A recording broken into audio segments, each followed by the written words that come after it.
Hello, and welcome to 12 Side Stories.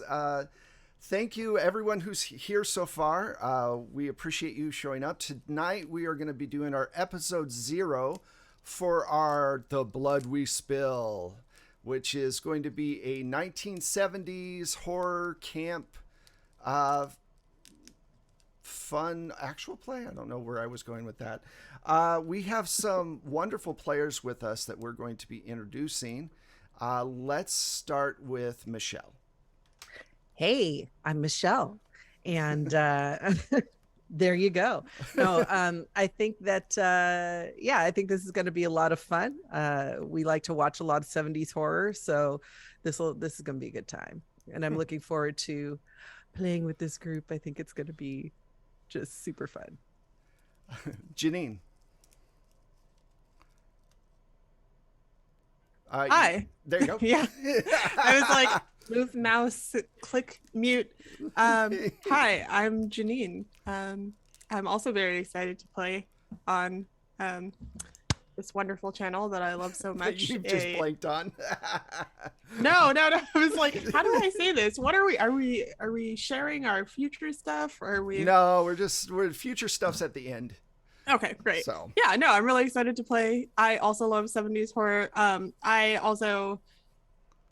My entire childhood grew up watching blaxploitation films, so it's like it's all the same like time frame.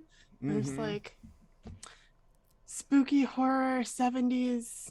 Like I love movies from that time, even though there's so much wrong with them. It's just like y'all were doing something over there. Yeah. You had something. You had some thoughts. Yeah, there's no point in time in history that you can go back to and go, this was good. So yesterday or last Friday when Nope came out. Yeah, exactly. Candace. Hi everyone. I'm Candace, also known as Candace the Magnificent. My pronouns are she, they, and I'm super excited to be here. I unironically like disco. And I also really like Edgar Allan Poe. I've seen a lot of Vincent Price movies because my best friend is obsessed with him and has a giant tattoo of him on her arm. But those were many years ago, so I'm hoping I can like rally. I'm gonna do some research this weekend too to just refresh my memory. But yeah, super crazy horror lit dork over here. Chrissy. Oh, hi, I'm Chrissy. I am very excited, but also very nervous. This is way outside of my wheelhouse. I have been watching a lot of Vincent Price films over the past week to try and get the vibes right. My family was not much of a horror family. My mom likes cheesy rom-coms. So I did not have a whole lot of opportunities to get into the genre, and I'm really excited about it. Yeah. I think that can be the best thing, though, because it means that you don't know what to expect, and it can be fun for you to learn as you go. So it's not like, what, you don't know, what do you mean you don't know this stuff? Don't worry about that. You'll be all good. So we are here to world build, and we are here to make characters. We will be going over what kind of setting you all kind of want, and then I will take those ideas and I'll mix them together and come up with the start of next game. My overarching idea is to actually play a character myself, because in this game, instead of a GM, I'm called a director. So I'm going to come up with a 1970s director who will be running the show. So the only time that I'll come out of character is when we talk about actual rule stuff, where it's like, hey, what is this, or how, whatever. But most of the rest of the time, we're going to be pretending to be, I'm going to be that particular character because I think it'd be kind of fun to do and get everybody in the mood of the game. So let's start with actual world building. We had talked briefly that with They Came From Beyond the Grave, which is a great game that you should go and check out. I actually backed the Kickstarter, and it is now out. I believe it's Onyx Path Press that produces it or that publishes it. You can do 1970s, or you can go back further and you can do not like the 1890s or 1600s or whatever. You can do any time era you want. I know Janine had already put in their vote for 1970s. What do the rest of you think? Michelle, what era do you think you'd like to do? I'm open to either. I love both of them. Like I love the 70s slasher vibe, but I also love those historical ones that are, I was just typing in our chat, Vincent Price, Christopher Lee, Peter Cushing, all of those ones where they're fighting vampires or some such thing. And okay, cool. So but I'm open. You're open either way. All right, cool. Chrissy, what do you think? What era would you like to do? I will do either, but I will just go ahead and say I would prefer 70s because the character that I had in my head is more fitting for the 70s, but I can absolutely rework it. It just might take me more time. No problem. Candace? I'm either for the 70s or the split. Okay. Mm-hmm. So the cool thing is that your characters will be playable in both. So we will start with the 70s, and then here's the thing. I'm not sure how long each story is going to take. We're going to be playing this for the next, I believe, 5 weeks. It goes through August. So we may end up doing sequels. So we might do with the same characters. So the Blood We Spill 2 and the Blood We Spill 3 might be different, same characters, different time periods or something like that. But also, hear me out. Okay. You know that little donation button that we put down there? Uh-huh. It would be pretty funny if we put our goal at something that's a little more difficult to reach, because otherwise we would have it every episode. Right. But once we hit a certain goal, even maybe it's compounded. We swap to the other time. Like instantaneously? Brilliant. Yeah, instantaneously. And maybe same character. Well, no, same character, but maybe a character with the same knowledge. That whole when Franny lost herself when she became Ethel. Yeah. And I became Eugenia. Sorry. Eugenia. That was hilarious. For those who don't know, we were playing Call of Cthulhu, and somebody suffered a little bit too much resolve loss. Yeah. I think it was like 12 points. It was like huge. Yeah. That sounds like a really good idea. Oh, I'll mention that when we get to, never mind. I'll mention that when we get to character creation, but that does sound like a cool little thing that we might be able to do. Maybe you find a book. I'm already getting ideas. Thanks, Janine. So we'll go with 1970s to start with, and then we will stick with the exact same characters. So just if we flip to a new time period, you're still going to use the same characters. And that's the cool thing about this particular system is your characters should be playable in any particular era that we're going to be in.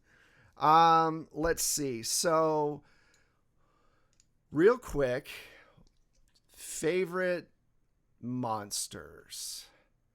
Let's start with, well, since I know Chrissy did not grow up in a horror environment, let's start with you, Chrissy. Do you have any ideas? Do you really like vampires? Do you really like mummies?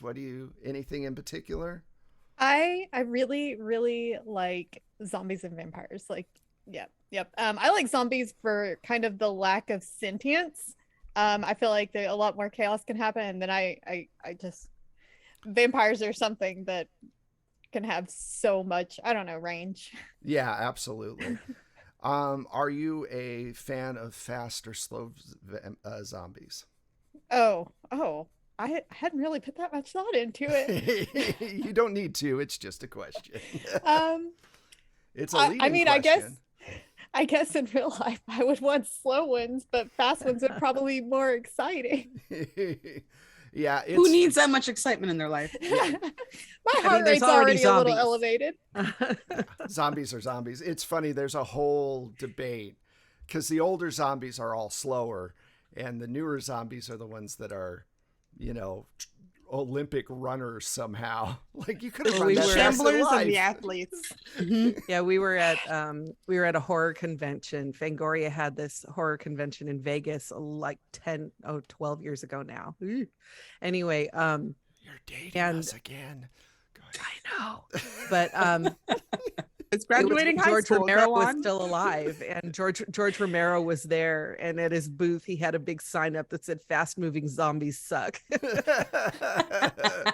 So when Yes. the master of the genre says that they suck, you just have to kind of go, okay. So there we go, slow. Slow. So Candace, what about for you? I'm a monster person. I like all kinds of monsters. I like real creepy, weird scientific lab kinds. I like Okay. xenomorphs, so alien Okay. kinds. I like vampires a lot, but those are usually like less monstrous and more sexy, you know. Right. And then I also really like werewolves. Those are great. Yeah. Yeah, it's a long list. But those would be Brundlefly. kind of at the Brundlefly is a good Brundlefly, monster. Oh man. Excuse me Cool. while I plug another friend's podcast, but have you heard of, and also pardon my language, Monster Fuckers Anonymous? No, but please tell me more. Oh my goodness. I will send you the link later. That is a plug we Visit. are willing to take. There we Yeah. go. You had my curiosity. Now you have my attention. Is that the line? Exactly. That's awesome. Okay, Janine, what are you? Okay. This is a vampire household when it comes down to that kind of thing. Mhm. It's everything about them. It's their ability to just span the range of the type of horror that they invoke. And then personally, I really like monsters that are tied to like folklore. Like folklore monsters, like Kitsune, the Oni. I mean, these are literally monsters that I've been talking about in the last few days. But just this, your ancestors did this wrong, and now here is your prize. Like that kind of stuff. Or like the townspeople who also lived here. If you're not about what they set forth into the world, you should probably leave because it's about to get spooky around here. Stuff like that, I love. Okay, cool. So folklore. Mm-hmm. So I will tell this story to the end of time real quick, but we were playing Otherworld London, and I had Cernunnos, who is the antler god of the Celts, and he was this really big, massive, 7 foot tall, Terrifying, stars on his skin. You could see like constellations and everything else. And Terry, one of our players at the time, was face to face with this huge creature, and she's all like, tell me more. And I'm like, wow, this is going a different route. And they ended up having a relationship. I'm all like, I had to change everything. Monster Fuckers Anonymous. It was hysterical. Yeah, it was just one of those moments as a GM where you think you're going to go left, but you go backwards and right or something. It was like, wow, okay. But a lot of fun. So Michelle. Oh wow. I think I'm in the Candace camp where I just love a lot of different monsters. Because I've grown up with horror. My first horror film was House of Wax when I was 7. And my house was a horror household, at least my dad, not my mom, but I woke up from a nightmare. I was 7 and my dad was out there watching TV, and he says, oh, come sit next to me while we watch TV until you fall asleep. I'm like, okay. And it was House of Wax. I did not sleep that night. But That's funny. But God, I too love vampires.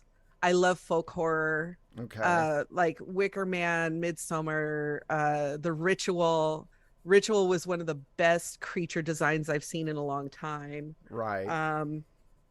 Yeah, just like, and I like ghosts too, just because you're so helpless against them because you can't see them and they could be anywhere. Like a love-hate with ghosts, because I'm like, this one is real. Like, what happens?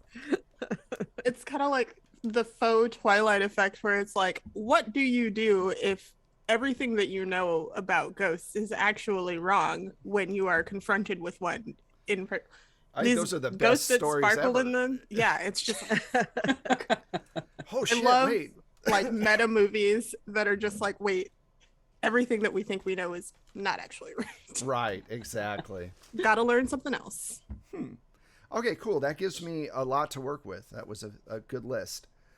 Now, where is the next question? Do we want... So, 1970s movies, a lot of them happened in New York and obviously LA, or they happened in like New England or something like that because they were based on Poe novels or Poe stories or whatever. Big city, little city, any particular vibe that you would like us to have with the location? Like lots of people around, but no one hears you scream, or we'll go the other way this way. We'll start with Michelle. I think mid-sized town where like most people, like a lot of people know each other, but not, it's not everybody knows everybody, but a lot of people know each other. But we also know each other's eccentricities and stuff. It's like, oh, that's Old Man Harper, avoid his house or whatever. Yeah. Okay, cool. And do we want a fictional city or an actual city? Like, that's the other question. What do you think, Michelle? Do you think it should be fictional? I think fictional. Yeah. Like Razor Bluff or something ridiculous like that. All right. Janine, your thoughts? Personally, I'm a fan of like small / mid-sized cities. Like New York is a little too big, but like when you get into small mid-sized cities, it's like you have a built-in map too. So I like prefer stuff that's based on places. Like I don't know. Okay. Yeah. All right. Candace. I think that small cities, like towns, are scary. Right. They're just creepy. And I kind of like what Michelle's saying, how like some people kind of know your business. So maybe leaning a little bit larger so that not everybody knows each other. Like that has its own charm when everybody knows your business and something goes wrong.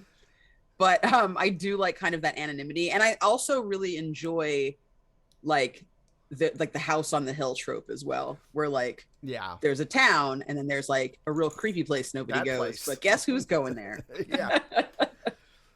Why are we going to this place? Because that's where the plot is.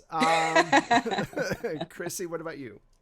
I'm in a small town where everybody knows everybody's business, so that's something I'm very, very familiar with. And I like the idea of mid-size. So like a lot of people are going to know businesses. There's going to be rumors. Somebody be like, "Who's that?" And then be like, "Oh, you haven't heard? Oh, well, let me tell you. Let me tell you all of this." And then yeah. Okay, so, cool. I didn't mean to cut you off there. I was just saying I 100% am on board with that. And I also really like the idea of it being fictional, because I think trying to replicate a real place in, a time period that we're not currently in is gonna be difficult. Yeah. Yeah. Are you from this place, or are you I'm going to assume that since people know stuff about you all, that you are either from here or you've been here longer than a year. Is that a safe assumption at this particular city, or are you all new? I think it depends on what kind of Whoa, I just lost that train of thought completely. That's okay. Post-COVID brain. Yeah. I think maybe like it will depend on what kind of characters we choose. Yeah. Because, you know, I'm sure most of them might be local, but there might be one or two. Right. That's People what I was who, gonna who are say. newer. Yeah, that makes If sense. I go with the hunter, I would definitely want to be from like out of town. Reminds me of Demon Knight, where they're going from town to town looking for demons. So they're definitely hunters. All right. I think that is a good place to segue into character creation. That gives me a lot of good ideas. I've got a long list of monsters, and I've got a good sense of the type of town that we're talking about. So that will give me a good start for all of that. Let's see. Before I move on, is there any other comments, any other thoughts, anything else? Okay, cool. So, let us start with character creation. And let's see. For some reason, okay, here we go. So the very first thing that we're going to pick, if you have I don't know if you have your character sheet up near you so you can take a look at it, is the concept. Now, the concept is, I made a character today that was a mystic just to go through the process and kind of teach myself the whole thing. And my concept was former nun. So it's literally one really quick thing, like former nun, construction worker, car dealer, whatever, something that says something about your character, who they are, where they are kind of in their life. It doesn't need to be super long. So we will start with concepts. Again, anything that we do and you're like, shit, I'm stumped, I don't know what to do. You can easily say, you know what, I'll fill this out later, and between now and next week, just fill it out. Or you can come back to it tonight and just let us know. So, excuse me. Who has a concept already figured out? Cool. Chrissy, why don't you let us know what your concept is? Oh, hippie college student. Excellent. All right. So, hippie college student. Perfect. Michelle? My concept is research scientist. And if she's a college student, I could be a professor at the local college. So that's where I was going with that anyway. So I was figuring that was the first thought. Professor. Okay. Candace. So I don't have a concept because Okay. I feel like my concept would be better defined after I choose an archetype. Yeah. Cool. We can come back to that. Janine. Well, since I have my two archetypes in mind, I was thinking maybe if I go the hunter route, I would be washed up PI. Nice. And the raconteur route, maybe I could do. So, sorry to kind of branch out from where we're already starting. Chrissy, do you think that you and Michelle, is this a local thing? Like, Chrissy, are you going to college in this town, but it's your hometown? If that's okay, yeah. Yeah, that works. So, like, maybe the raconteur that I would do, like, I'm finishing some credits that I missed. Also a university student, kind of puts us in the same age range, but I'm like very seriously pursuing whatever I'm here for. That actually, you just reminded me of something important. This isn't actually part of the character thing, but it's something that I think might help a little bit when you're thinking about your characters. Think of yourself. So when we're in game, we are those characters. We are not playing anything else. But beneath those characters are 1970s actors. They are either newcomers who are just getting into, just starting out. They've maybe worked a couple of jobs or whatever, and they're making their way into the field. They might be old actors who have kind of seen the peak of their career and are doing horror movies to make whatever movie money they can. This is completely like, not part of the game or whatever, but it kind of helps, in my opinion, with figuring out where your character lands on the camp. Like if you're an old fashioned actor and you're speaking mid-Atlantic and whatever, you can kind of base it on that. Or if you're a newer, hipper, person. Ghouls and gals. Yeah, exactly. you can kind of base your character on those kind of traits as well. It's just another thing I thought up for like pinning down the genre. Nothing you have to write down, just something to think about. So I'm gonna go with like steadfast college student then. Cool. Let's see, steadfast. Like the kind of person that you always invited out and they were like, staying home to study. Finals are in 3 months. Cool. So let's move to archetypes then. And wait. Go ahead. Oh, I forgot you did ask Candace, but yeah, never mind. I think I got it. Yeah, I think we're kind of at the point where we have to pick our archetypes to be able to move forward with, some concepts and some this and that. Kiwi Sanctuary, thank you for the subscribe. We really appreciate it. That's my spouse. Hello, spouse. Just so you all know, we appreciate all the support. I try my best to keep an eye on the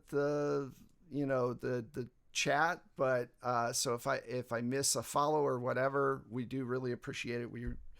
All your support is awesome. So let's move to archetypes. Let's start with Candace. Candace, what archetype do you want to pick? So I recognize that we've got a raconteur, a dupe, and a hunter up for grabs. The other two are kind of taken. You can have two of the same archetypes. It's okay if you want to. Yeah, you can. So I'm going with raconteur. So yeah, hunter is up for grabs. But okay. Yeah, we can have like 4 mystics if you want, because all of them will be different. So OMG, Witches of Eastwick.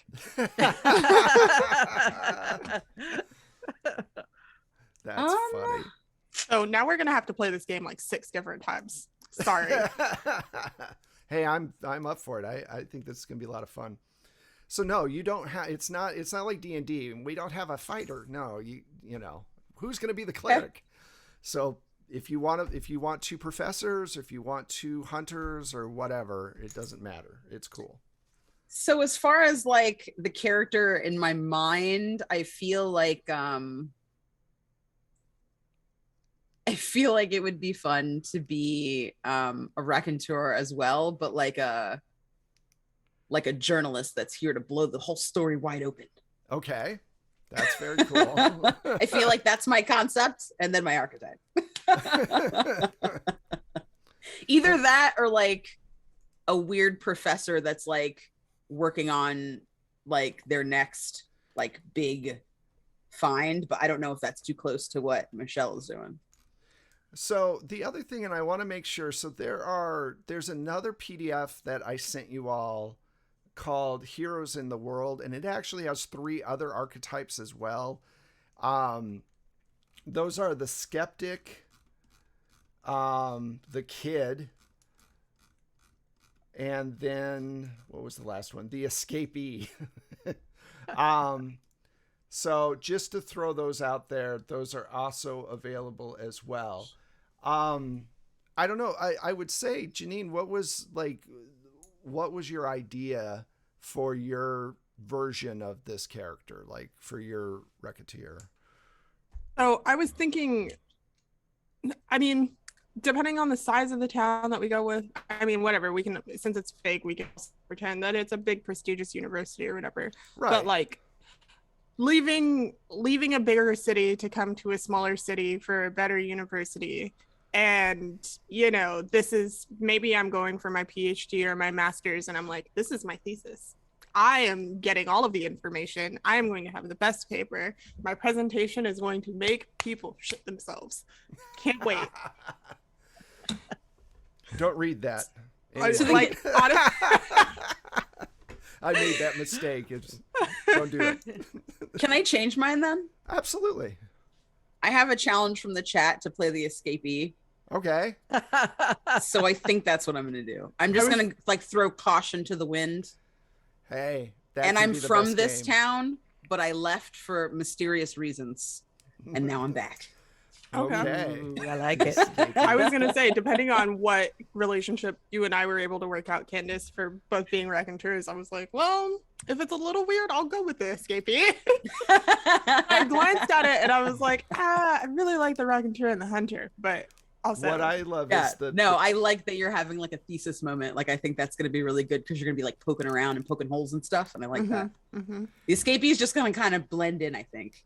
Yeah. Right. Don't look at me. And I also didn't want to have to, like, in my mind, playing the escapee, there's a little bit of like, obviously, don't, whatever you do is what you do. But I was like, there's a little bit of like disbelief in there, and I'm like, I don't want to add too much skepticism to it. I want to be all in. I'll be your skeptic. I'll do it. Yeah, it The was escapee skeptic combo wombo. so. Or I might be like too into it. The, We'll see what the happens. great thing about the escapee is the picture they have of the person. He has on handcuffs, and the other handcuffed is a severed hand. It's pretty fucked up. Zombies. Yeah. Zombies, man, zombies. Okay, so we heard from Chrissy. Your concept was hippie college girl, correct? Mm-hmm. Yes. All right, and then what was your archetype going to be? Mystic. Yeah, because Yeah. that was right when neo witchcraft started, wasn't it? The new witchcraft started in New like agey the new kinda. agey thing. Yeah. The So revivals. I think I had messaged you saying she doesn't know, like she doesn't realize, but I think she realizes, but people like who are around her don't believe her because they're like, she's just a stoner. And she's been that way since she was a kid. She's always kind of been the oddball. So I think that's instead of making it to where she doesn't understand, make it to where everybody else doesn't understand and she knows what she's talking about. Right. So my question then becomes, are we doing it where we're pretending like weed is hallucinogenic, or are we reefer madness kind of feel to it, or are we doing mushrooms? I can do either. I kind of assumed it would be very reefer madness feeling for the Right. time period. So I always thought this is so great. Take weed, go chaotic. Go nuts. Ah, Doing all that weed. doing all that weed. All right. Mary And Jane. then Charlie Manson's like, yeah, helter devil's skelter lettuce. weed. And it's like, wait, what the fuck? How did we get here? Kiwi, thank you for all the subs, the gifts. That's awesome. Thank you Aw. for doing that. So Michelle, you're doing professor. Cool. I Yep. think I got everyone. Good. Great. So we have an escapee, a professor, a mystic, and then Janine was going to be. Why am I blanking? Raconteur Raconteur. Okay. from Harlem. Great. All right. So this brings us to actual, let's see, paths. Okay. So there are 3 paths. There's your archetype, which you've all already picked. So you would put that, it's about midway down your character sheet, and you would put your archetype, mystic, whatever. The next is origin, which is where you come from. Let me see. Let me pull it up here. So let's see. Origin. Also, can I just say I'm very much enjoying this session 0. Same. Good. Y'all are Same. great. Thank you. So your origin path is your background path. This explains where you came from and how you got there. While origins may refer to your character's upbringing, it isn't always the case. Sometimes it's recent events. Sometimes it's recent traumas that define your character. So for my former nun that I made up today, her origin was faithful nun. So something happened between those two areas. Now what you do is you pick whatever origin you want. It's again, it's like your concept. So for a college student, it might have been straight A scholarships or something like that, or it could be, you know, faking it until I'm making it or something like that. You're gonna pick 4 skills for each of your paths.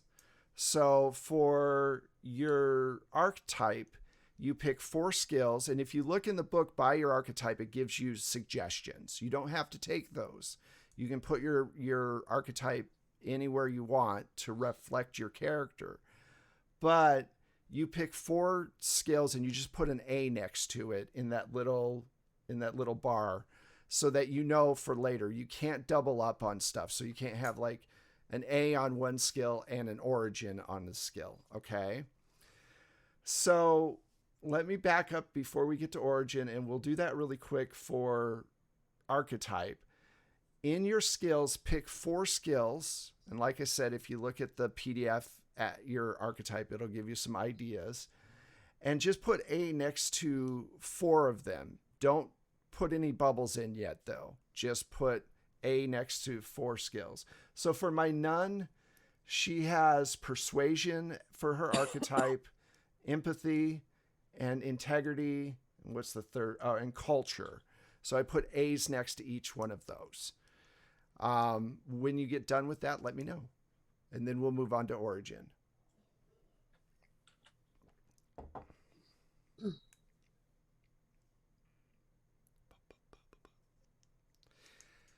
Oh, why they're all doing that, I will tell you about.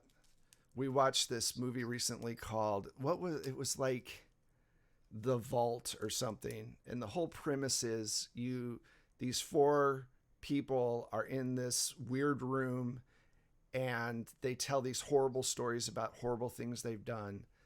And then at the end, they realize that they're dead and in hell and they have to do it all over again. And it's from the BBC. It was a pretty good one. It was, there's a lot of the devil himself in a lot of those movies. It's the devil. No. When you get done with it, just let me know. Does everybody? Okay. I think I'm good. So you said the suggestions, but we can go with whatever we want. You can, whatever fits your character best. All of these are just suggestions to help out. But if you want to do something different, it doesn't matter. It's all good. Okay. And we're choosing 4. Yep, we're choosing 4. I swear I was listening. That's cool. Can we just type a letter A next to each just of them? next to the 4 that you want to pick.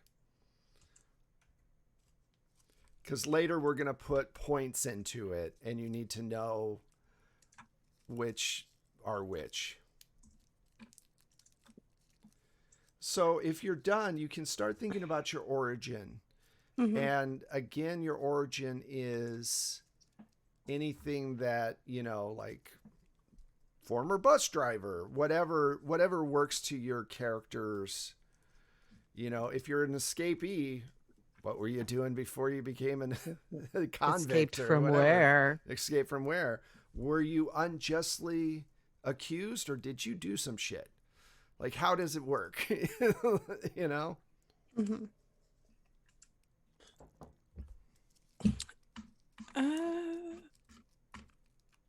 So my origin per se would be like city college student, or like is it the same thing as the concept, or Not really, no. The concept is what you are now. So, Okay. like, Chrissy is a hippie school college woman, right?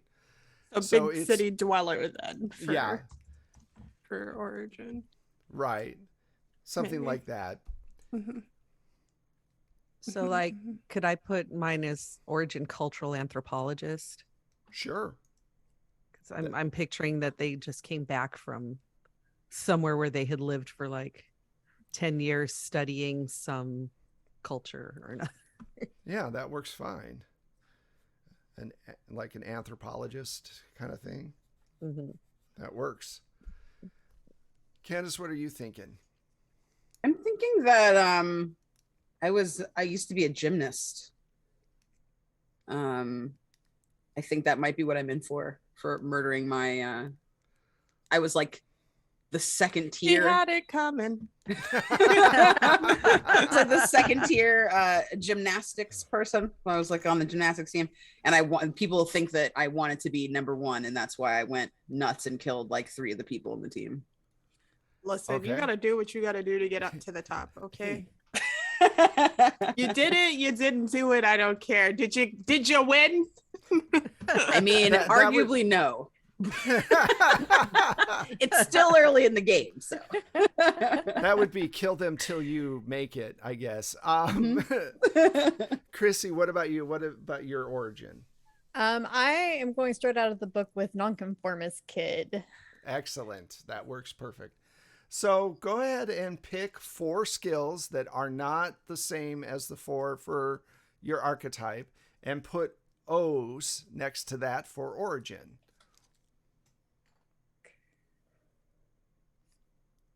I see, I like that. Uh-oh.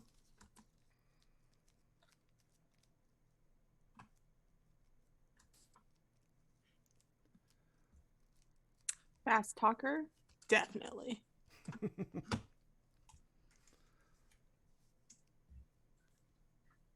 A little bit of that. Mhm.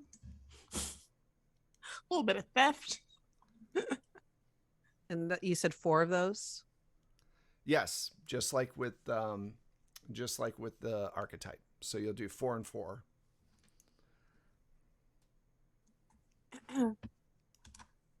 What is command?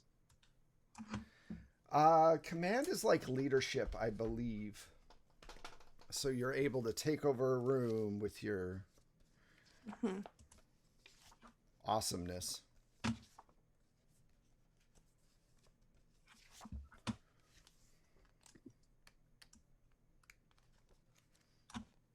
what are enigmas? 1 second. You know, I had to look that. Enigmas are puzzles and things like that. So it's logical thinking to figure out Mhm. issues. Okay. My brain worked. I remembered. I don't think she was doing any of that.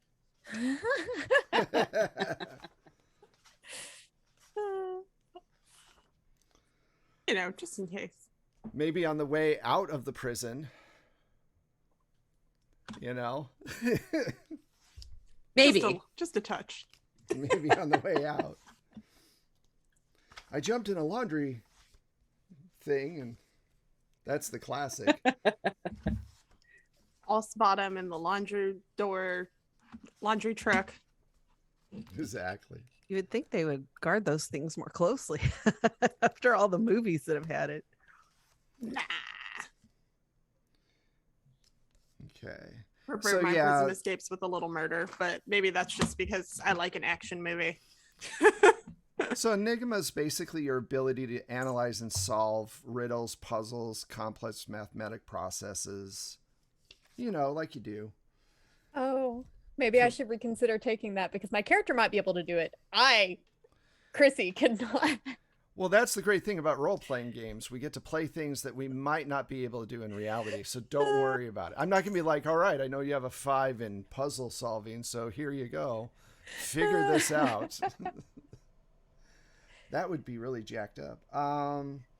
So command allows characters to scream, destroy it from epicenter of the fray, and the companions will smash the glowing amulet against the ancient stone. So yeah, it's basically leadership. You have the ability to rally people and get them to do what you need them to do. So is everybody caught up with Origin? Yeah. All right. Cool. Michelle, are you ready, or you need a couple? Yeah, I'm actually adding a little to mine. Okay. Cultural anthropologist on a questionable assignment. Nice. That's how the Omen started. Yeah. So a long time ago, I'm not going to say how long ago because I'm not going to date myself. I used to do film restoration for DVD release. So we'd take old films, we'd take the audio from old films, and we would restore them. And we did everything from like the late 1920s all the way up through the 80s and 90s. And one of the I got to do The Omen, and I got to do a lot of horror, but I got to do Omen and Hellraiser, and I worked Graveyard, and all I heard was sound.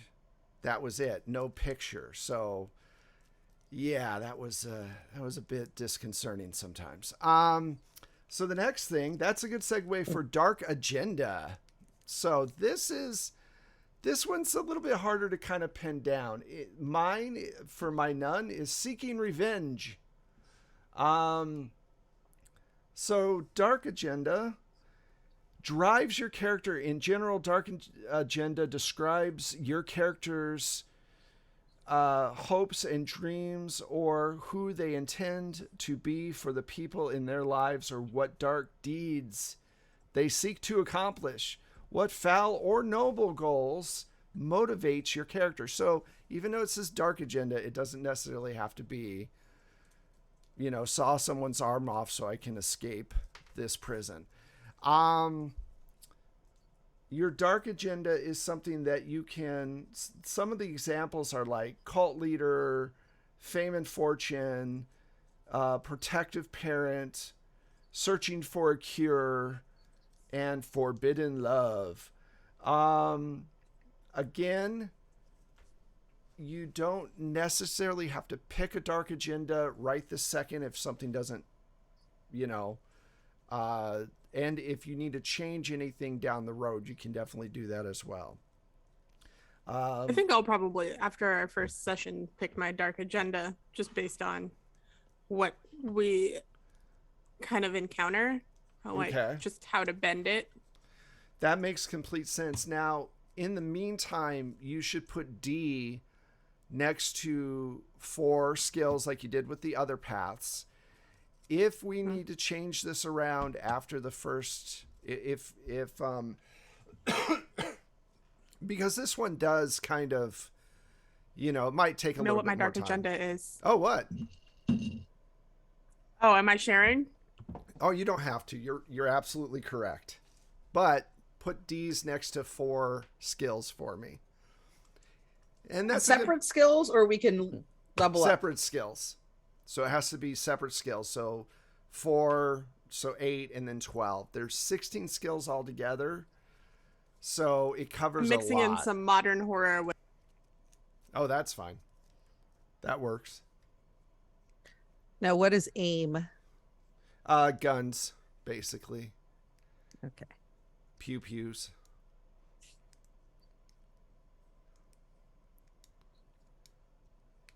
And then, obviously, close combat is fists and whatever.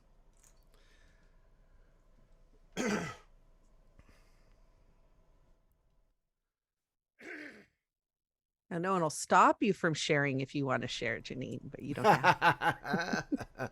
Well, no, because then if I want to use that as a way to screw over, I mean, have a great plot twist. I mean, you know. Teehee. Teehee. So we should have. Oh, sorry. Go for it, Candace. What were you gonna say? We should have all but 4 skills checked at this point, like a letter next to it. Yes, all but 4. So you should have 4 for your archetype, 4 for your origin, and 4 for your dark agenda. What were you gonna say, Janine? Awesome. I'm still debating whether I want to share. You don't have to. If No, you want to screw keep it. your Think 13 ghosts, but make it academic. I like it. Yeah, chat seems to want to know the dark agendas. The first movie that ever scared me. I grew up, like I said, I grew up watching a fair amount of horror, but like, you know, modern stuff, and didn't get into the older stuff until I was like maybe in middle school, high school. Right. But like, never afraid of anything. Right? Like, and then 13 Ghosts, that movie that's supposed to technically be a comedy horror movie, scared the ever living fuck out of me. I've never seen it. I And need my to see it. cousin, well, also Matthew Lillard is like, I have been in love with him my entire life. Mm-hmm. And he's in it. Yeah, it's just, you should watch it. My cousin, who was afraid of fucking Worf from Star Trek, was like, there's nothing wrong with this movie. What are you talking about? And I'm like, bro. The Wicked Witch of the East, bro. So does everybody have either their dark agendas or at least their skills picked for what their dark agenda will? And like I said, if you need to change something later, you can. Any questions? Is everybody ready to move on, or you're good, Michelle? So no one's telling their dark agendas? We're not sharing? Are we Our not? sexy I kind of want to. Go for it. Well, mine is to thwart a cult. Okay. Oh. During my my anthropological studies, you know, I found a cult. My thinking is along the lines of the priest in The Omen. Yeah. Oh, absolutely. I totally get where you're going with that. Yeah. Who keeps trying Look to at his contact scalp. the senator. If his scalp has ambassador. 666 on it, he's the devil's child. All right. Chrissy. That's actually really funny. Okay. I was kind of leaning towards cult leader. That works really well, actually. Amazing. Cult of Yoni eggs? Yes, That kind of thing? 100%. Yep. Yeah, I feel that. Gwynny! It's good. In real life, I'm mortified, but you know. Yeah. Luckily, this is not that. Candace, do you want to let people know do you have one, or? So I think I came up for a backstory for my character in general. Okay. And I can my dark agenda like not be as maybe spooky as my background? No, absolutely not. That's fine. Because what I'm thinking is that my gymnast character didn't kill all those gymnasts, but she did summon the thing that did kill the gymnasts. Oh crap! Because she wanted to win, but there was a complication, and to win, everybody had to die. So that's so I'm coming into this kind of knowing supernatural is legit, And that's why you don't summon demons. That's why. So my dark agenda is to vanquish the evil. Well, they're that still has alive. consumed me. So is that why you don't summon? What could happen? That's true. They're alive. They've escaped. I don't see the L here. I did technically come out on top. You have a point. Wow. I used to teach 7th grade, and every once in a while I get students going, "Miss, have you ever played Charlie?" I'm like, you know, and it's this thing where you summon a demon at like 3 a.m. Okay. And I go, look, I said, I know what Charlie is. And I said, but what makes you, a 7th grader, from Panorama City think that if you could summon a demon, you could control it. And they're like, oh, I didn't think about that. I said, no one thinks about that. You didn't think about that. You're trying to summon demons. And then Yeah, whether give you're salts to successful the or you ground. fail, like 3 a.m. is forever a time for you that you're just like, I should be in bed now. Because Yeah. like, and I may or may not be speaking from experience, but once you do something and you're like, I am unlocking this door, there's got to be some kind of connection to it, whether it be the time, whether it be the place, whether it be, it's just like, It's true. Chris Rock said a long time ago that nothing good happens at 3 a.m. at an ATM. So it's very true. That's extremely true. Yes. Okay, cool. Well, that's awesome. So that really clears up a lot of stuff about this group. All right. Let's put this down. All right. So that brings us, so we have our paths. I think at this point, because we've been going for about an hour, and the next thing that we're going to do is start putting points into skill slots, and we've got to do aspirations, trademarks, and a whole bunch of other stuff. But I think and that gets us to a point where we can actually start putting some points into some things. And we're going to do that real quick, and then we'll do aspirations. So here's how this works with paths. You each get 3 skill points per path. Now remember, I had you mark 4 different things. So one of those you're going to leave blank. You can put all 3 points if you want in one skill. Okay? Or you can put 1 point in each thing. It just has to match whatever archetype or origin or dark agenda you are putting the points in. So your 3 points for dark agenda cannot go into an archetype skill. Your points for origin cannot go into a dark agenda skill. They have to remain separate. You will be getting more points. These are just your path points. So go ahead and start with archetype. so Go ahead. even if we put one in like each one of our skills that we chose for archetype, There's going to be 1 empty. there will still be one empty. Right. Okay. And you Or will 2 empty, or however you do. however you do it. Right. And you will be getting more points though. So if you decide, hey, I still want that particular dark agenda skill, you're going to get points after this to put into that. We're separating them to make the math a little bit easier. So start with archetype, put in 3 points into whatever skills you want for those archetype skills you picked. And then we'll do origin and then dark agenda.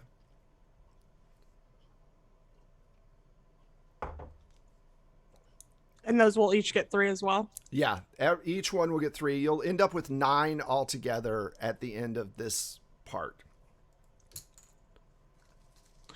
Okay. And aim is like sling. I am finally reaching the point in my TTRPG. This is me vamping also. Perfectly fine. TTRPG playing career where I feel a lot more comfortable confidently like connecting skills in different games to other games, because like there's a lot of nuance that goes into especially a lot of the smaller games, and I'm like, nope, that's these 2 attributes that come from this other game that's not D&D. Yeah, and the thing is like my big problem is we play so many different types of games that I'll be like, give me a spot hidden. Wes, that's Call of Cthulhu. We're playing Delta Green. Fuck. Okay. What is it in this game? Because, Well, you've Yeah. seen, like, I have not played Delta Green yet, and yet when we play Call of Cthulhu, I'm like, here's this thing from Delta Green that applies here, and you're just like, I will get you on a Delta No. Green game. That will happen. Because I My, love Delta Green. I just Candace got too. the books as well. I'm so excited. Oh, the Delta Green, and this is a shameless plug for for a company that will never give me any money, are the best. They're incredible books. They're really well researched. They're really well done. and I love them all so much, and they're creepy as hell. So Delta Green is definitely one of my favorite resources. Like, even if I'm not playing Delta Green, I'll go back to those books. So so did everybody put their points in for archetypes? Yes. And then origins, you can go ahead and start doing those. If you have not, do the 3 for those. And you said where are the other points going to come from? They're general points that you're going to be able to use any way that you want. And your points are the little dots, the little bips that you. Yeah, okay. The little the bips. The little blips. The blips, if you will. The blips and chips. And chips, maybe.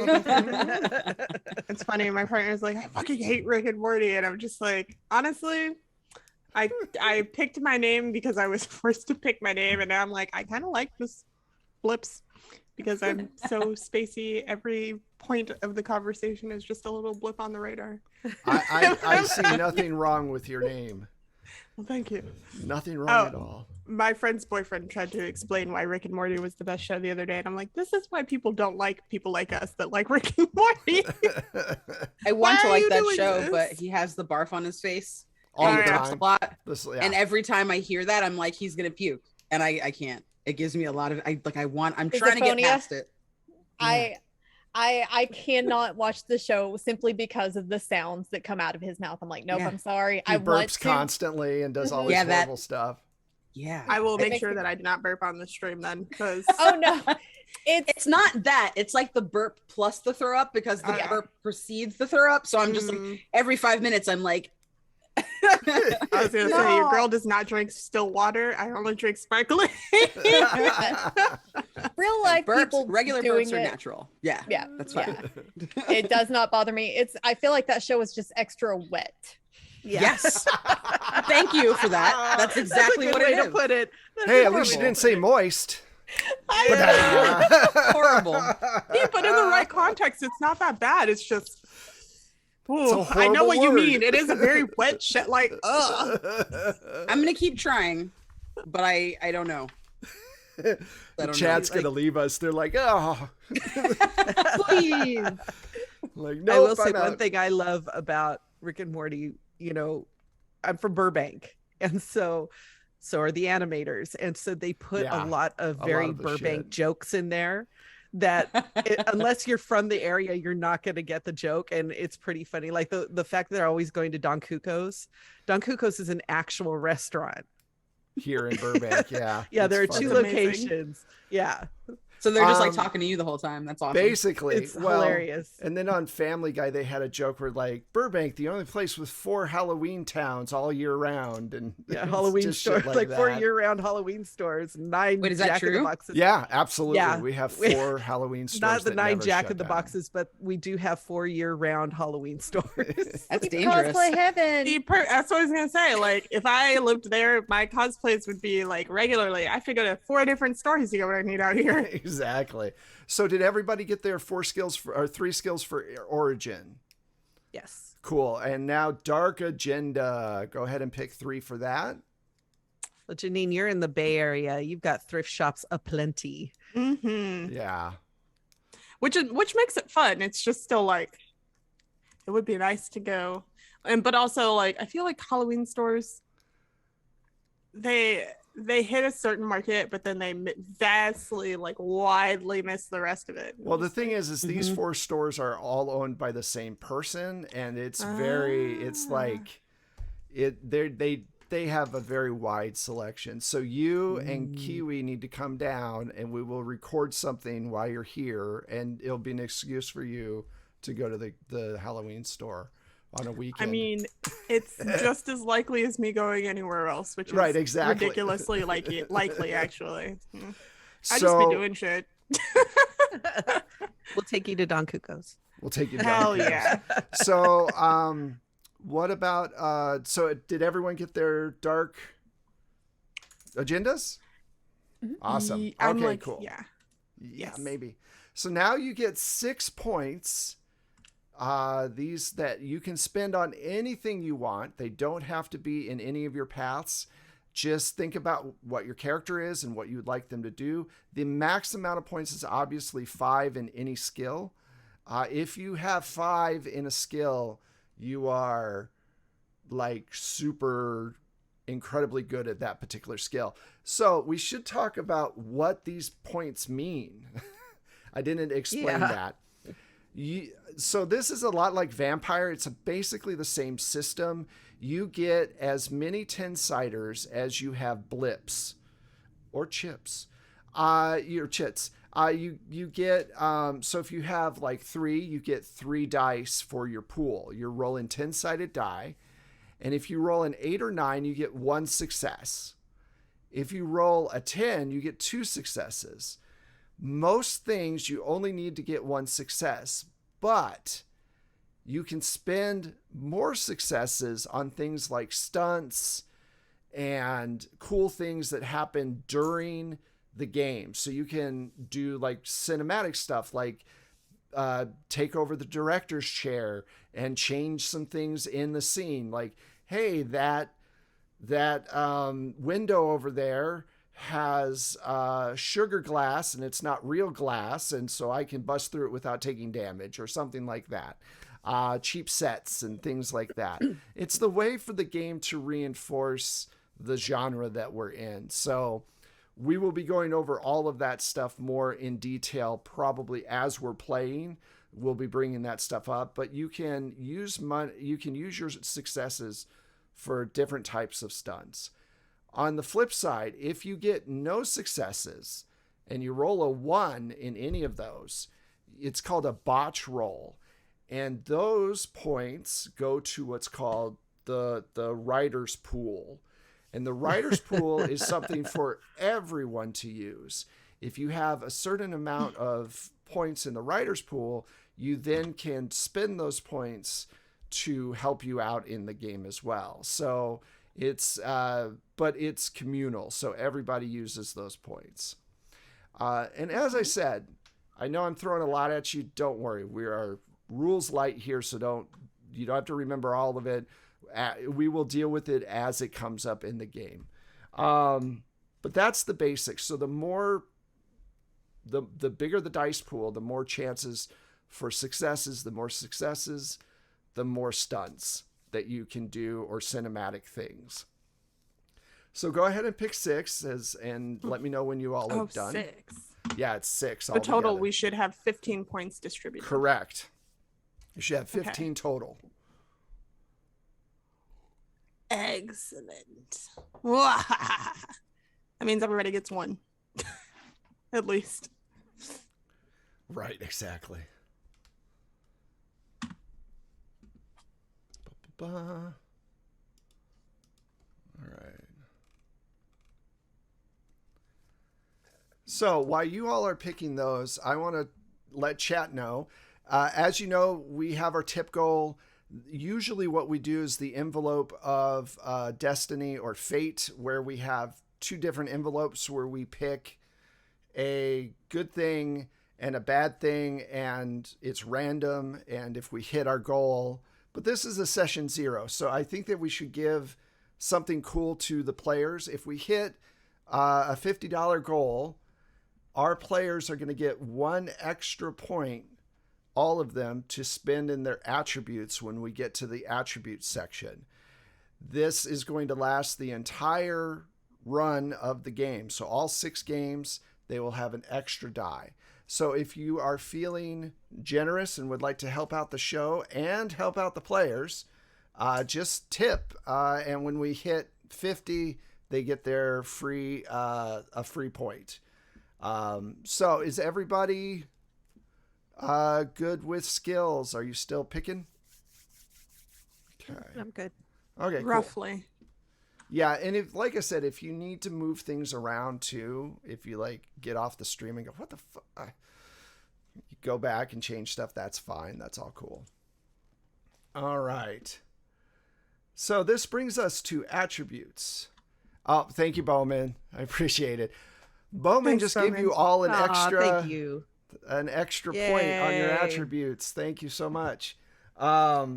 It's very nice of you. And as for how to find it, below the stream, there should be about us, tips, Patreon, Ko-Fi, Twitter. Also, Yeah, there's subscribe there's a on big Patreon. thing. Yeah, subscribe on There's Patreon. some good stuff there.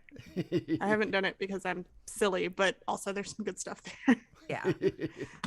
That's and where we, if you like Delta Green and you're a Patreon supporter, you get our Delta Green podcast, yes, which is super fun.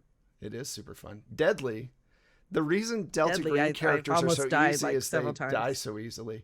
Okay, so attributes.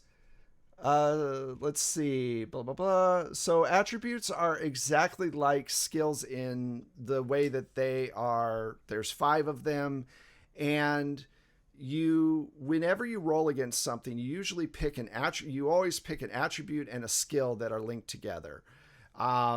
This can be something like, let's see, let me flip back over. So like if I wanted my character to do persuasion, I would take my skill points and then I would combine that with maybe manipulation.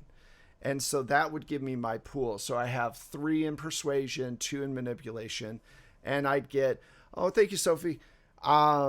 We appreciate that. You would take the 3 and the 2 and you'd get 5 dice to roll in your pool. So that is why attributes are important, because they are always combined with your skills. Now, let me see here. You'll notice on your character sheet that there are 3 different levels. It says force, finesse, and resilience, right? These are favored approaches. So you need to pick whether your character likes finesse the most, force the most, or resilience the most. Then you need to pick the second favorite thing, and then the third. So for my nun, finesse is her biggest thing, force is her second, and then resilience is the third. And so you put 1, 2, 3 in the little boxes next to those, depending on which thing you want your character to be the best at. Just so you know, if you put 1 in finesse, that's the thing you're going to get the most points for those attributes in that column. So for me, it's cunning, dexterity, and manipulation. Force is my second one, so it's intelligence, might, and presence. And then resilience is resolve, stamina, and composure. So pick which thing you want to be the best at, then secondary, and then third. Okay?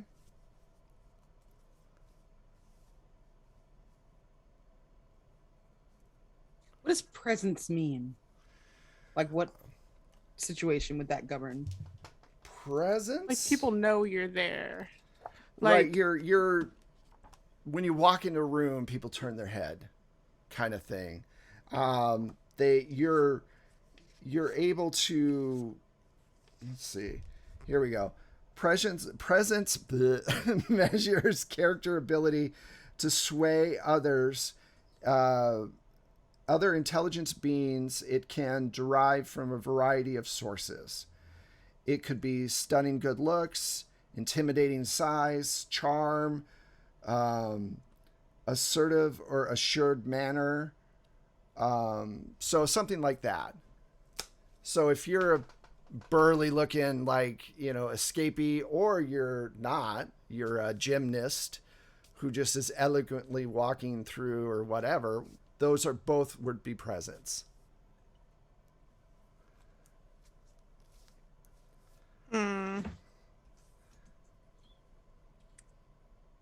It's really hard. Yeah, it is. Because you're picking Mainly because of the split. Yeah. It's a weird split. It's I like will admit that. If we were putting under finesse, I would put presence, and then force, manipulate. But it's so subjective. I'm like, I want to be good at all of these things. Damn it. I'm with you. I think manipulation goes more with might, as opposed. Yeah. No, I feel you. Well, we can't always have what we want, but sometimes.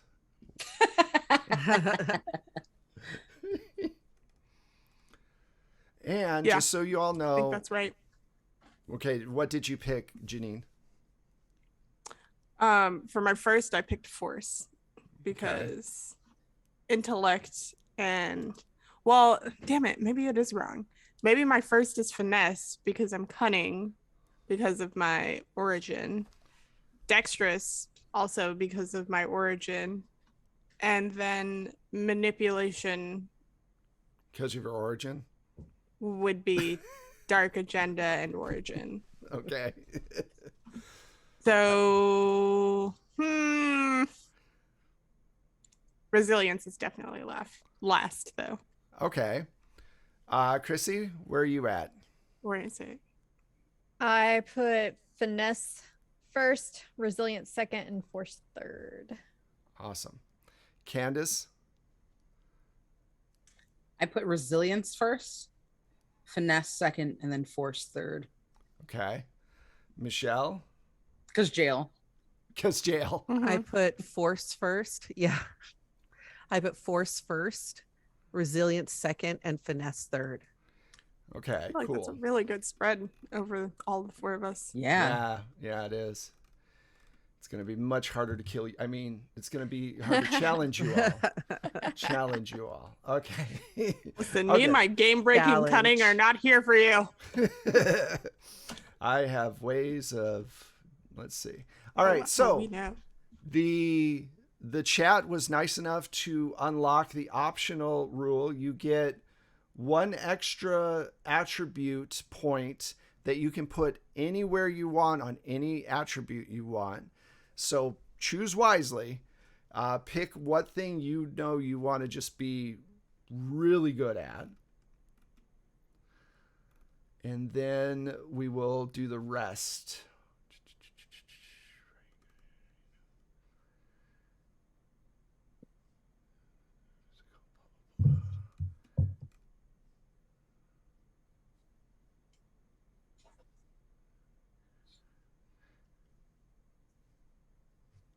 Attributes. Okay. So characters begin with a single attribute dot in each of the attributes, which you already see there. Distribute 6 dots however you want, however you like, among the 3 attributes of your primary arena. So whatever your first thing is, you get 6 dots to put throughout those skills. It's a lot. Yeah, it is. And that extra point is just going to make you badass. Basically, the optional step that gives you that extra point makes it more cinematic, you know. Mm-hmm. So let me know when you're all done with that, and we will move on to the secondary thing. Done. Okay. Done. All right. You all good, Candace? Yep. Excellent. All right. So the next one, your secondary skill, you get 3 wait, let me make sure I read this. 3 attributes, blah, blah, blah, yada, yada. 4 dots for the 3 attributes. Okay. Characters begin a single attribute point. Distribute 6 dots for among the 3 attributes in the character's primary arena. 4 dots for the secondary. 4 dots for the, this is hard to read. 4 dots for the 3 attributes of your secondary arena. So you get 4 dots for your second, and then 2 dots for your third. So your third is really your weak point. Dump stat. Dump You stat. said 3 for the third? 2 for the four Two for the second, and 3 2 for the third. 2 for the third. Okay. Sorry. Everybody's doing a great job. All right. So I think we're all ready, correct? Next is trademarks. We're almost actually there. We're doing really well. Trademarks are your character's specialized action tied to skills or attributes. Whenever your character uses a skill or attribute in a way that reflects the trademark, you gain an extra 2 dice. So if whatever you pick as your trademark, and to give you an example, my nun, her trademarks are the power of Christ compels you, which is command and might. We must start the ritual, which is persuasion and manipulation. The soul is my guide, which is empathy and intellect. And Mother Superior knows best, which is humanities and cunning. So if I was playing a game and I did anything that linked to those, I'd get an extra two dice to use. Okay. Now, let's see. You gain extra 2 dice. You also, plus if you roll successfully, you gain directorial control over the scene, which means that a moment that the director grants you directorial control, you can use any point during the scene, but once the scene's done, you lose it. So use it or lose it. So a character can only invoke a trademark once in a story. Now, that's if we end up doing 3 little mini stories, like two episodes we do one story, 2 episodes with the same characters, obviously. Every time we switch to a new story, you can then tie to, if you've used up your trademarks, you can then reuse your trademarks at that point. So you'll have 4 chances, each of you, to use your trademarks during whatever story we're telling. Okay? Okay. Per stream?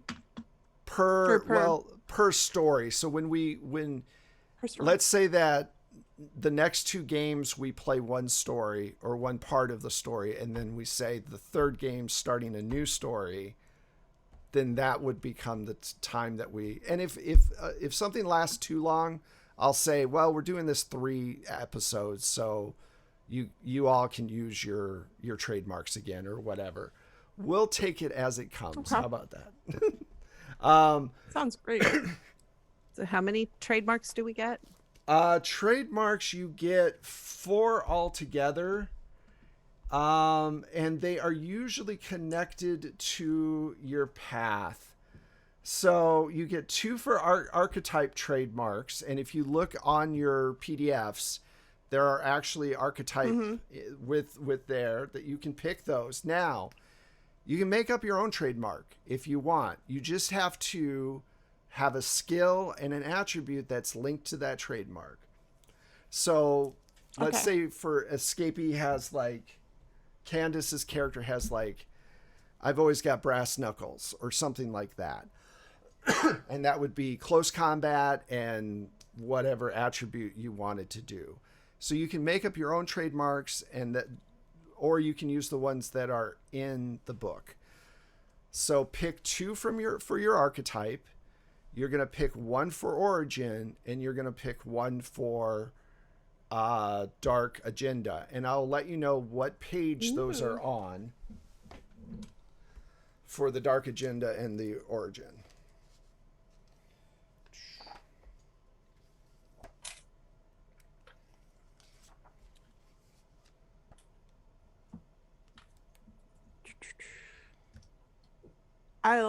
I'm going more with the skills that are involved for the ones that are here. I may or may not try and make up a couple of my own.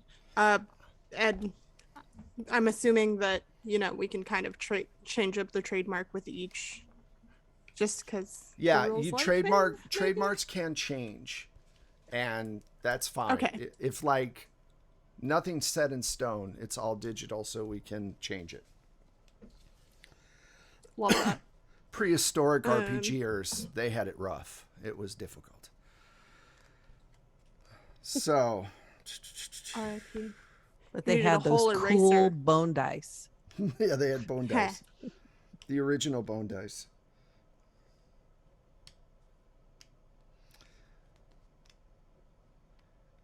All right. Some cave person's carving out dice out of bone. They're like, "What's that?" I don't know. Put some dots on it.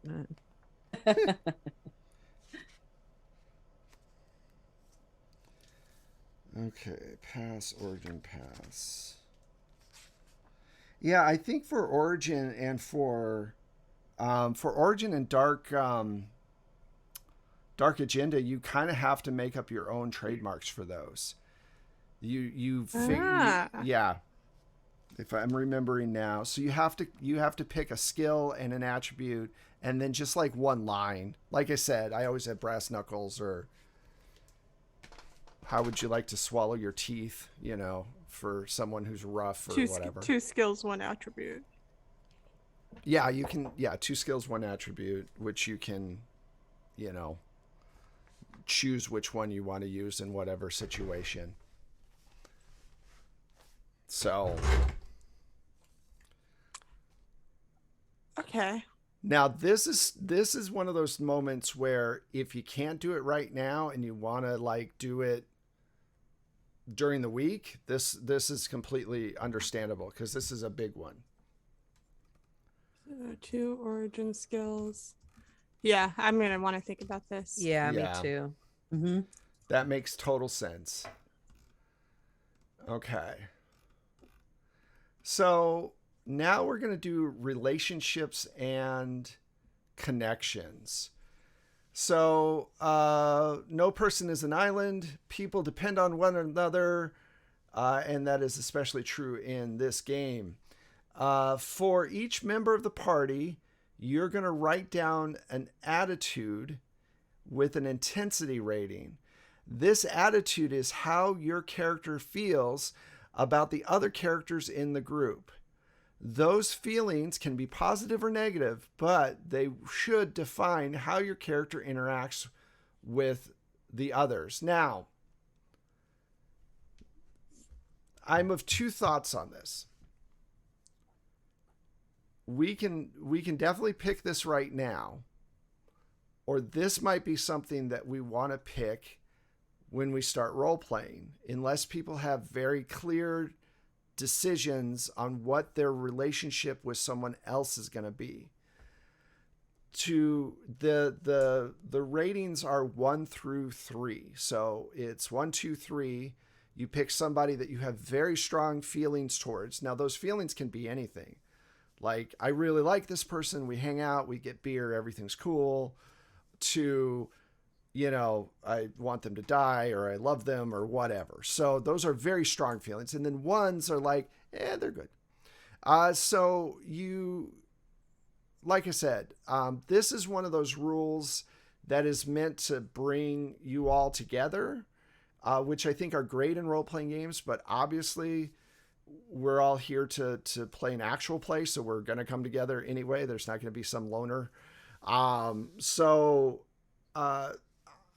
kind of leaning towards let's do this as the game during the first session. What does everyone think about that? Or unless you have a real clear view of what you would like to do. I think doing it during the first session would be better. Mm-hmm. That way personalities can come out and all that. Janine, thoughts? No, yeah, that's cool. That's I think, cool. I mean, I had some in mind, but like, obviously, once we start actually interacting with each other a little bit more. And during the week, we throw can that in. talk on Discord and stuff and throw ideas back and forth. So that ideas for relationships. So then that way we can kind of hit the ground running with that. The next part of it is actually, go ahead. Oh, okay. I'm good. Okay. The next part is actually for NPCs. So these are connections that you can use. And again, this is something that you can do during the week, but I want to kind of go over it real quick. There are 3 connections. If you look at your character sheet, next to your paths, you'll notice that there are little boxes. There's 5 boxes next to each path. You get to put 1 point in each of those. So you just put 1 little check in each, meaning you're starting with 3 connections, 1 per path. So you pick, let's see, for this, you get an access connection. So that is a connection that you can go and use resources. So like maybe Michelle's character has a connection at the school lab, and that's her access. And she can rely on that connection, Professor Mark or whatever, to go in and use the lab anytime she wants. Okay. The next thing is a contact connection, which is a single person that's tied to your character. Somebody that's helpful, somebody you like, that, like mom, or, my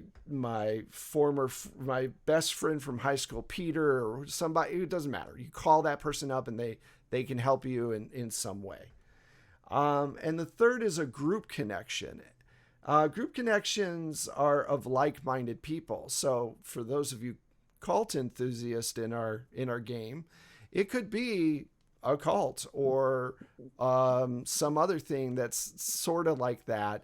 Like-minded people, you tie each one of those to one of your paths. So your access could be part of origin, archetype, or dark agenda. Your group, same thing. You just pick whichever one you want that particular contact to be a part of. Okay. So does it have to be one will be archetype, one will be origin, one will be dark correct. agenda? Yep. Okay. Yeah. You have to pick like, hey, I want my dark agenda to be the cult connection, or I want my group connection to be school. So that'll be my archetype or my whatever, or, you just pick whichever one it kind of fits the best. Does that make sense for everyone? You need 1 from each path? You get 1 for each path, but just like your access connection will just be on 1 path. And then your group connection will be on another path. So if your connection for access is on origin, so like an old friend or whatever gives you money or something to do, then your group needs to be on something else. It needs to either be on archetype or it needs to be on dark agenda. If it's on dark agenda, then your contact one will be on archetype. So you get to put 1 contact per 1 path. So my agenda is going to, my archetype is going to be also my access connection, and it's going to be a friend studying a similar phenomena in another country. Cool. Or, at another school. All right. Sounds good. That was just an example. I'm leaving the rest of this. Yeah, this is stuff that you can kind of, figure out. Oh, wow, aspirations. We need to do that real quick. Anybody have questions about contacts, and do you understand how to do them? It is a bit confusing. I read it several times. I'm like, what? I think I got it. You got it? Okay, cool. Candace, you good? Maybe. Okay. So if you look at page 55 of the PDF, and it says determining connections, it's access, contact, and group. So access is someone who gives you money or whatever. Contact is somebody that your mom or whoever. And then group is a group of people that you have a common like-minded goal with. You can take those. You get one contact from each one of those groups, from each one of those. I guess I don't want to say group, but each one of those people, and you put one per your paths. So your group can be in any of your paths.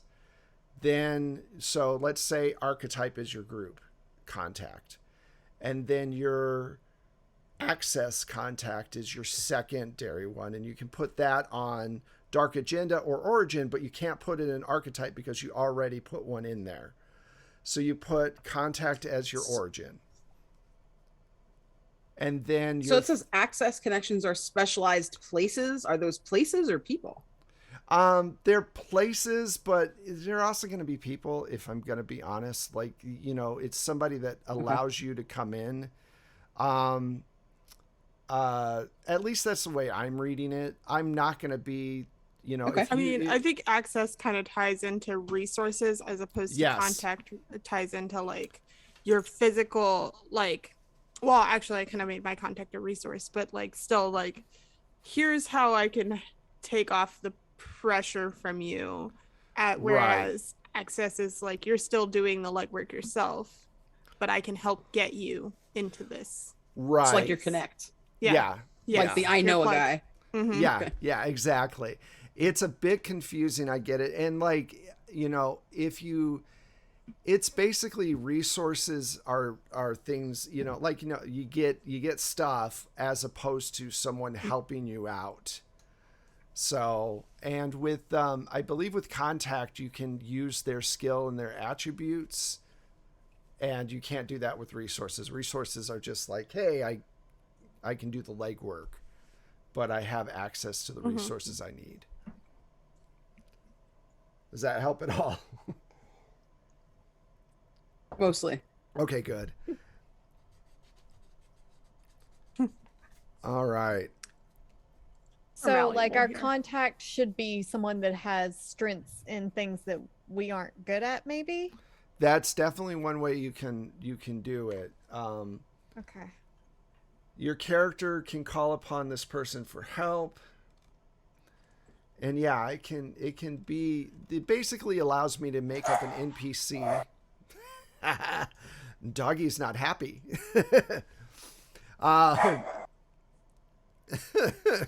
It's okay if you have to quell a pet uprising. We totally get it. He is in his crate. My cat just walked in front of his crate and he lost his mind about it. I'm so sorry. See, it's your cat that's the troublemaker then. She is. This is a private sidewalk. No, it's not. We are very pro animal here, so that's fine.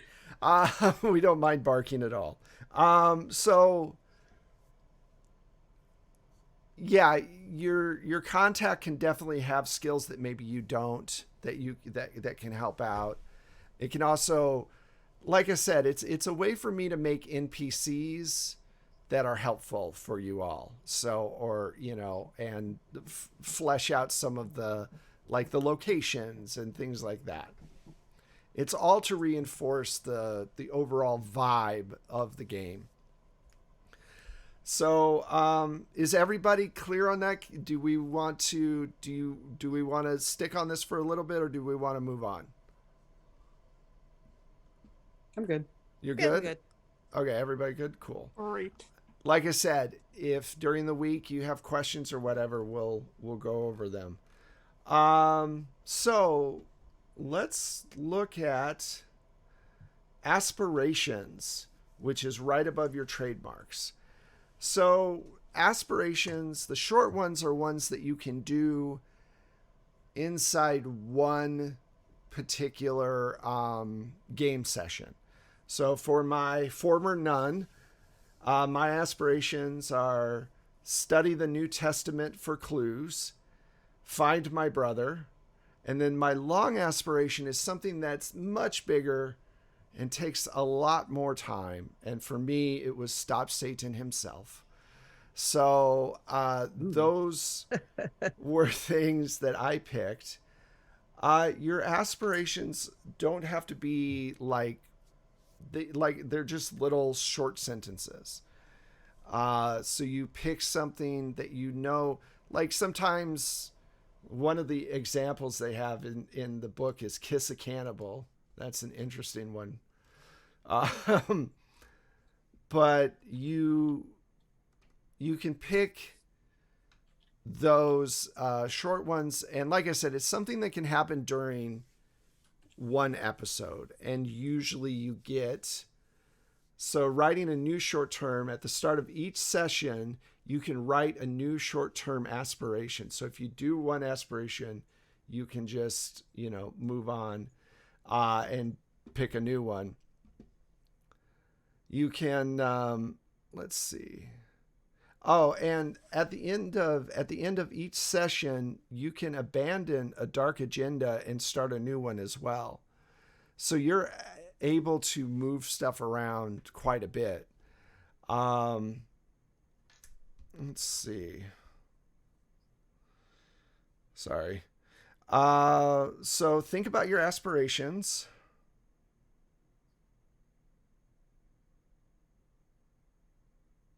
I know what my long-term one is in relation to my dark agenda. Short-term ones, though. Get straight A's this semester. Yeah, stuff like that. And like maybe you're studying all the time and something keeps messing with you. So you're like hiding from a monster with your book and you're like, or whatever. Mm-hmm.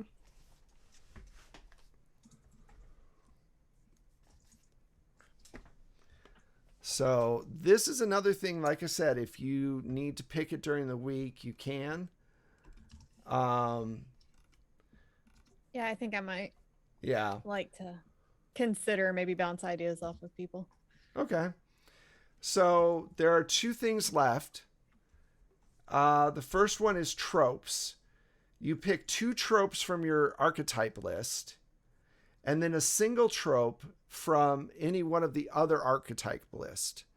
So, if you're mystic, you pick 2 mystic tropes, and then you pick another one from, professor or hunter or whatever. And basically these tropes, they allow you to do, let's see. So no one's playing a dupe. So tropes would be like, I didn't sign up for this, and you get a special thing whenever you are able to use your trope. You find yourself in a situation that's just too warped for your head to get around. You declare, I didn't sign up for this, and you have your character leave the scene. So tropes are things that have really powerful stuff connected to them.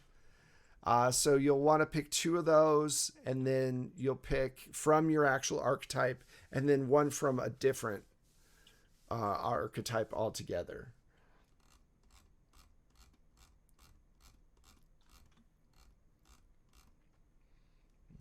Okay. Ooh.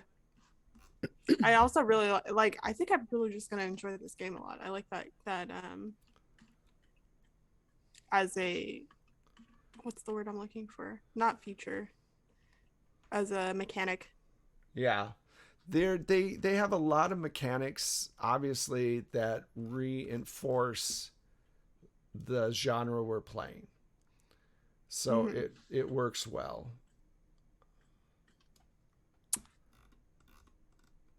So tropes and blah blah blah. So you said 2 from our own and 1 from someone else? Yep. You can grab one from any of the other archetypes. I love one of my tropes is, this is deeply unnatural, but I like it. That's a good one. My love for the Sorry, slime. I have places to be.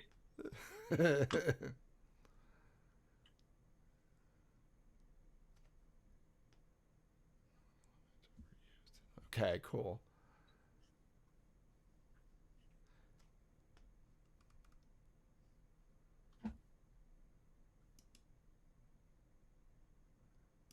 Oh, That's funny. So on the book, it says Chapter 2 details tropes in full. You can also find them on page 68. And that's on page 68.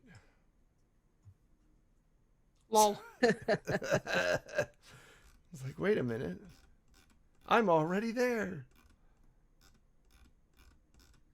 So, all right. So there are tropes. And then the last thing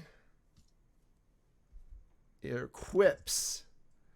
Now, if you go to the back of the book or the bottom of the thing, there are lists of quips. Now, usually these are cards that we pass out during the game. You randomly pick two, and then you get to pick two, and then you randomly pick one. But we are all in different states, except for Janine and Michelle and I. So we will be picking these differently. So you'll notice that there are quips for each of the different, and for you, Candace, it's going to be at the end of the Heroes of the World where the escapee is. Okay. And these are things that are like, for the Mystic, all your secrets will be mine. These are lines that are cheesy and perfect for movies. Have mercy on this poor unfortunate creature. Things like that. The more hammed up you can make this sound when you say it, the better. Quips basically also, give you some extra cool things that you can do. And like I said, we will get into all of those as those are part of the cinematics. So like, let's see, let me get to the right spot. Cinematics are basically all the different like scene changes and writers' rooms and all of that. Let me see. Here we go. So cinematics are cinematics, stunts, quips, and haunted. So cinematics are powers that players use to influence and edit the course of the game. Stunts are character powers that are activated by using successes from rolling the dice. So, there's that. Quips are phrases that you use in the moment of great dramatic tension, while quips have a meta element, especially for inappropriate or repeatedly used. Players can choose whether or not the character are awarded for the use of the quip. So how that works is, let's say Michelle says a quip. The rest of us vote to decide whether or not that was a good use of the quip. And then if we all vote yes, then they get the bonus for it. If it's bad, if we're like, oh God, that's the 5th time they've used it, then they get nothing. So are we making these quips up on our own, or are they coming from somewhere within the book? There's a list. They're in the like 253. 253. Yeah, they're at the very end of the book. There's list of quips. And chapter 6 is where like the cinematic powers and stuff are, so you can like peruse those as you go. Let me see real quick. Okay. Let's see. So everyone loves blah blah blah. Each player draws 3 cards to start the game, which we're not doing. I'm just letting you pick your quips because that's just the easiest way. Players can also make their own quips. You can make your own if you want. What did you just find that you love? May or may not take this one. They're as hard as a rock. I'm literally just typing in chat. Some of these sound kind of dirty, and I'm here for it. We're looking at a bizarre series of ritualistic mutilations. Ooh. I like that. Round of applause for that one. That was good. Yes. That's how you got into Juilliard. And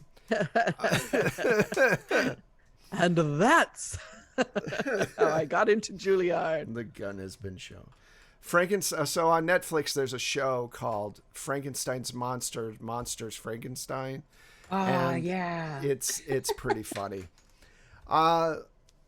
So I think that a lot of the trademarks, everything else is stuff you're either going to choose now or we're going to choose over the next week.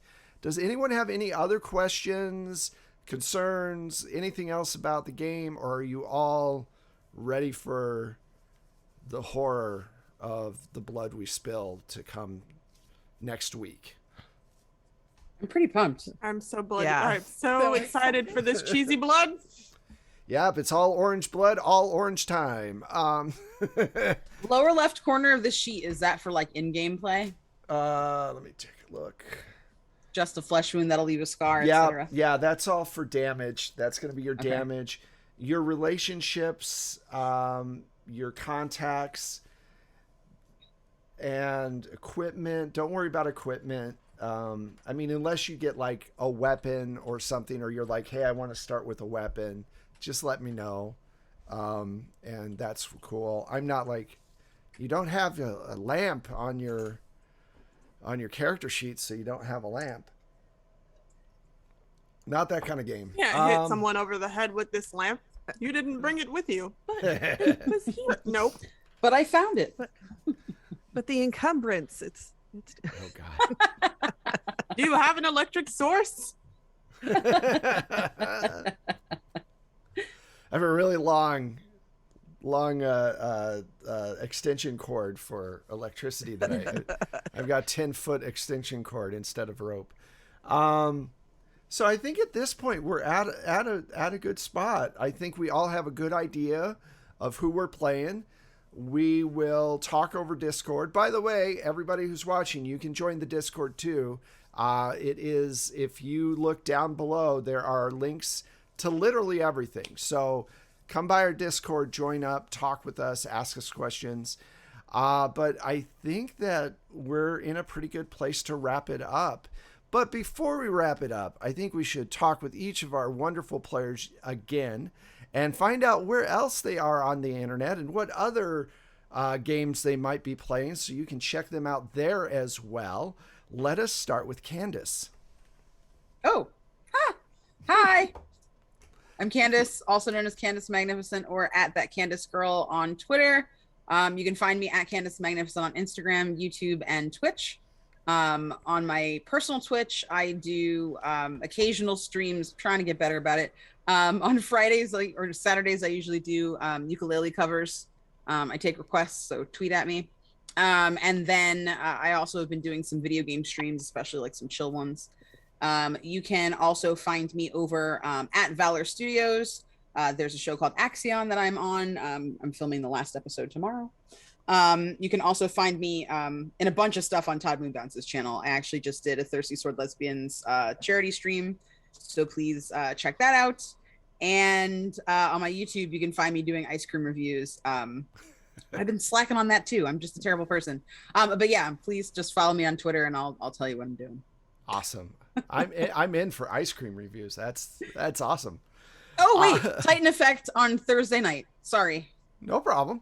That I remember. And Soulbound on Carrie Smith's channel on Friday night. I need like I have a paper calendar that I just need to keep on me at all times because I'm just a mess. So. Next week, Candace comes on with Post-it notes everywhere. True story. Can someone read this one? It's a secret. It's a secret. Don't look at that one. Janine. Hi. I'm Janine. You can find me on Sundays. Well, you can find me on Twitter at Blips and Shits, which is where I mostly retweet things at the very last minute to make sure that everyone knows to come and support me at the very last minute. But regularly on Sundays, you can find me over at Total Party Chill. We're playing a very long, beloved campaign homebrewed by our wonderful forever DM, where we play teenagers, which is it's fun to reminisce on how terrible I was as a youth. And then there are a few Sundays, which I will be posting the schedule for shortly, where I will be playing playtesting Emerald Templars, which is that D'Angelo's new game. That's been me thinking that we're going into all of these playtests as one shots and like being barreled into something that I'm just like, wait, no, I knew this was coming in context of the game, but I didn't know that we weren't going to fit. Anyway, so check me out after Gen Con. We'll be doing that every other week, starting late August over on that D'Angelo's channel. And then on Saturdays, I will be playing over at Lore Everlasting, which is, I think, streaming through the Lady Maze channel. We'll be playing an Arthurian Legends D&D game in which I play a pyromaniac forest ranger. Well, at least that's how I'm skinning it. I haven't actually played her yet. However, Druid like Circle of Wildfire. If you mix those two together and you live in a forest, what else are you supposed to be? Look, the forest that's they controlled live through burn fire. Control burn is important, you know. I'm sure as you SoCal folks know. Yeah, all of us know that, don't we? Everything's burning. Chrissy. Oh, hi. I'm Chrissy. I'm Chrissy in color on the 3 T's, Twitch, TikTok, and Twitter. On TikTok, I mostly do dirty jokes and character cosplays. And then Twitter's where you can mostly find me also making dirty jokes and posting my character cosplays. With great mugs. Yes, I do have a very extensive mug collection. And yeah, I am sometimes on Twitch. I'm generally on other people's channels. I have a hard time getting on my own right now, but I do have one. And then if you want to find me on Instagram for whatever reason, you have to put the in front of Chrissy in color because somebody stole my name. I know, right? I know. How just dare. Sincerest form of flattery, though. Right. And they don't even use the account. That's the worst part. Ooh. They want you to buy it off of them. That's what it is. That's nasty. You got to get it immediately. As soon as you pick a name, like go through every platform. Unfortunately for them, I don't care enough, but but yeah. I'm kind of like you'll find me a lot on Queen's Court Games channel. But we kind of pre-record everything, so I don't know when the stuff I have recorded or am about to record is going to come out, so I can't really say for right now. But that'll be announced on my Twitter eventually. Otherwise, I'm kind of a mercenary. I bounce a little bit of everywhere. So just check out my Twitter and you'll see all the fun stuff I get to be in. And then there's also a link to my card on there, and my card has a link of all the APs I've been in previously, all nice and easy to go through. Yeah. Awesome. And if you're watching, you can see each of the Twitter handles pop up as the game has gone on. So you can see everybody's Twitter handles on the screen throughout the game. So Michelle. Hey, you can find me on Twitter at Mishulu, and nowhere else really. I don't have a Twitch channel. I'm just on here on Twitch. Well, it's not like I don't drag you into this enough, so I know. But I'm also on the 12-Sided Stories podcast. I write some music, although not so much lately, but I'll get to writing some more. Wes will kick my butt into writing some more music. But if with you want, the bum shoulder, rude. Well, no, not look. that. We all have things we gotta do, you know. But if you want to find my music and Wes's amazing sound effects, you can subscribe to the Plate Mail Games catalog through BattleBards. And I'm Wes Otis, and like Michelle said, we have a podcast which has been going for about 4 years. It is completely edited, and it has sound effects and music with it too. And we have done a ton of games. We have done, just everything. We've done a lot. Everything. So we have lots of different genres, lots of different things for people to check out. So all of the links for that stuff is below. We have a lot of fun. You can find me at Plate Mail Games on Twitter. You can find the show 12 Sided Stories on Twitter. It's just at and then the number 12 and then Sided Stories. And like I said, we have a Discord as well. We don't have a command for it, which Kiwi found out. So we're going to have to come up with commands for Just Twitch. make them do it. Yeah, Sorry, I will make them do it. Okay. I can't make them, but you're married to them, so that seems like your job, right? You're supposed to do that, right? Also congratulations that they recently got married, so that's awesome. So yeah, check out our podcast.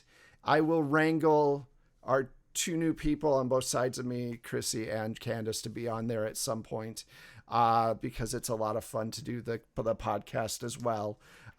It's you know, on this we get to talk with you all, but on that we get to do sound effects, which is something I love to do, and we've had a lot of fun. So I'm going to stop rambling now. I had a very fun time. Thank you all so much. I think this is going to be a lot of fun. Thank you to everybody who watched. We appreciate the follows. We appreciate the tips, and we really appreciate the subscribes. We will be back next week at 6:00 Pacific time for more The Blood We Spill. And we're going to see how this 70s murder horror show goes. So we hope to see you all then. Bye, everybody. Bye. Bye.